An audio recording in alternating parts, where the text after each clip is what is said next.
Hi everyone, welcome back to a new episode of Finance and Crypto Guide. Today in this video, I'm going to show you how you can sign up for your Polkawallet account. Keep watching the video till the end. To sign up for your Polkawallet account, firstly go ahead and launch open your Polkawallet application. The main homepage of Polkawallet application will appear on the screen. Click on Create Account option. On the next page, select any one of the options on how you would like to back up your mnemonics and tap on it. Here I'm gonna go with Substrate account. On the next page, click on Next option. Note down your mnemonics and click on Next.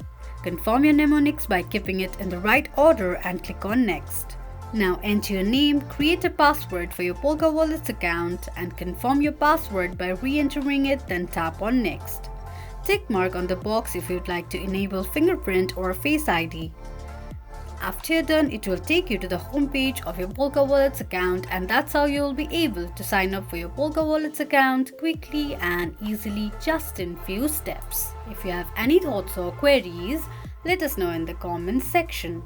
Don't forget to subscribe to our channel. Also press the notification bell icon so that YouTube will notify you whenever we post a new video. I hope this video was helpful to you. Thank you so much for watching.